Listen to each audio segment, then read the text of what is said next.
I am continuing to work on the AP Physics exam. So you see I have it right here. And I haven't looked at this. I'm going cold, and we're just going to see what happens. So I've already done 2 of the questions. I'm going to go to the question number 3, and then I'll just keep on going. And I don't know, it's going to be fun. And I'm going to answer these questions in whatever way I like. If I have to use Python or something like that, then I'm going to do that because no one can stop me. And let's get started. I'm going to turn off this right here. Okay. So here we are. Move my mic. Nope, not there. That's my arm. Move my mic. Still working on my video setup. Okay, so I hope you can hear me. I did question 2. Wasn't too bad. Question 3. Okay, so you can't really read this too well. This is online. I will post a link to it down below. So the left end of a rod of length d, I guess that's that, and rotational inertia I is attached to a frictionless horizontal surface by a frictionless pivot, right there. Point C marks the center of the rod. Okay, right now, the moment of inertia about the center or about the pivot point? It doesn't say. That's weird. The rod is initially motionless but free to rotate about the pivot. The student will slide a disk of mass m disk right there, toward the rod with a velocity v0 perpendicular to the rod, and the disk will stick to the rod at distance x from the pivot point. Okay. The student wants the rod. This is kind of a weird problem, but it's just kind of, I don't know. The student wants the rod disk system to end up with as much angular speed as possible. Suppose the rod is much more massive than the disk. To give the rod as much angular speed as possible, should the student make the disk hit the rod to the left of point C, at point C, or to the right of point C? So, that's the center mass. Okay. So, let's switch over to some paper because that's kind of small. So let's just redraw the picture here. So here I have my rod and my disk hitting it. And there's the center of mass. So what if, and after it hits, let's draw a little picture of after it hits. Here's my, and so now it's moving with some angular velocity omega, let's call that. And that's what we want to find. We want to increase the angular velocity. So this is a system. You got to think, if I pick the system of the disk plus the rod, then what is conserved?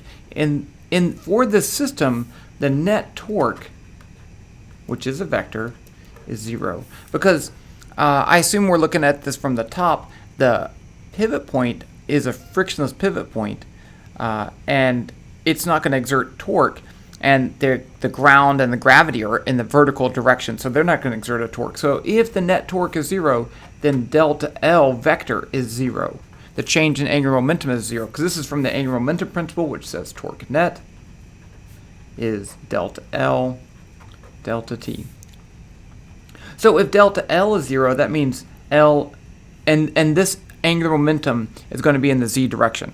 Okay, so let's call this the x, y, and then the z will be out of the board. So LZ1 is equal to LZ2, where this is the angular momentum before the collision, and this is after the collision. So before the collision, let's pick this as my point O about which I calculate angular momentum. It's going to be easier that way. So before the collision, the rod has no angular velocity. There's 2 definitions of angular momentum. L equals R cross P, where the R is the vector from the point to the disk. So that's P, and that'd be R. I can write that as LZ equals, it would be, if I use the, it'd be R, M, V, sine of theta, where theta is the angle between these two. So that would be this angle right there, theta. Actually, yeah. And then if I have a rigid, this is for a point mass. If I have a rigid object, then L equals I omega. So let's say that before the collision, the only angular momentum is due to the point. So LZ1 is going to be, now here I don't know that angle, but the angular momentum of this puck is going to be constant even though R is changing. So I can find the angular momentum right here where the momentum P is that way and R is that way and theta is 90 degrees. So it's going to be this distance, which is actually X, times M times V, what do they call it, V0. And the mass of the disk is M disk. I'll call it MD. So that's the angular momentum of the system before the collision. After the collision, we have I omega 2, I'll call that omega 2, the angular velocity after it got hit, plus X MD omega. So now the velocity is going to be omega times R, which is omega 2 times X. Right? That is my velocity. If it's stuck on there and rotating with that, then it has that velocity. So this would be equal to omega 2 times I plus md x squared, which is the moment of inertia of a point mass 2. So now I want to, let's solve this for omega 2. So omega 2 is x md v0 over I plus md x squared.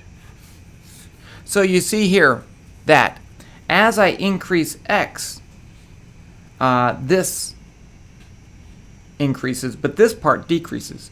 Now, it said, suppose the rod is much more massive. That means that this contribution is small, and if this contribution is small, then this takes over. So I would say increase x as much as possible. So to the right of C, to the right of C. That's what I'm going to say. So you want to hit it way over here in order to get this to rotate as fast as possible. Okay. Next, briefly explain without manipulating equations. Oh, that's weird. Okay, I already did that. Sorry. On the internet, okay, a student finds the following equation for the post-collision angular speed omega of the rod. Oh, is that what I had? Okay, that assumed that this is small. Regardless of whether this equation is correct, does it agree with your qualitative reasoning? Yes, it does. In other words, does this equation for omega have the expected difference in reasoning of part A? Yeah, it agrees with what I said. So yes, and this is to the right of C. Another student deriving an equation for the post-collision angular speed omega of the rod makes a mistake. You shouldn't say that, right? We're all different. And has this equation. So they have I on the top. That's weird. Without deriving a correct equation, how can you tell this equation is not plausible? So let's just check the units. So if I is in, the moment of inertia is the sum over mi/ri squared, so it should be kilograms meters squared. And so that's kilogram meter squared. On the bottom I have kilograms, so let's just write this down. Kilograms meters squared, then I have x, which is meters, and then I have the velocity, meters per second. And on the bottom I have kilograms meters to the fourth, because it's got d to the fourth. So the meters all cancel. Kilograms, so I get 1 over seconds, or radians per second. So it has the right units. Okay. But does not make physical sense. Well, in this case, what if I had a supermassive rod, so that the moment of inertia is ginormous? In that case, this says that as I increase the moment of inertia, my angular velocity increases. But it seems like if I have a supermassive moment of inertia, it wouldn't move as much, right? It would have a smaller angular velocity. So that doesn't seem right. It should increase with velocity. It should increase with this. And it should, see, these should definitely be flipped. The mass of the disk, if I have a very, very massive disk, it would increase the angular velocity. So I don't really like this question because I wanted to do some more physics stuff. Okay, that's fine. There's 2 more parts. I don't know if I'd get full credit on that last part because my explanation was kind of wonky. Immediately before the collision with the rod, the disk's rotational inertia about the pivot is mx squared. And angular momentum with respect to the pivot is mv0x. Okay. Derive an equation for the post-collision angle. I already did that. I did this. Check. Consider the collision for which your equation was derived, except now suppose that this bounces backwards off the rod instead of sticking to the rod. Is the post-collision angular speed of the rod when the disc bounces off greater than, less it'd be greater than. So here's why. So if this disc now bounces back, now it's going to have a angular momentum after the collision that is going to be some value, but in the negative z direction. Actually, yeah. So this would be minus v2. So now if I want to solve for omega 2, I'm going to add that to both sides. And so now I get omega 2. My paper is messed up. Omega 2 equals, I need to fix that. I'm just going to say x md v0, and then I had to add this on there, plus x md v2, all of that over I. So now I'm adding that term in there. It's going to increase the velocity. So when it bounces back, when the mass bounces back, then I get a greater change in angular momentum for the ball, and that means a greater rotational velocity afterwards. Okay, that was an okay question. I mean, it feels kind of contrived and forced. I mean, I think they could have come up with a better question, but I don't know. Oh, we'll do another question. Okay. And I wanted to use Python, but I didn't find a chance to use Python.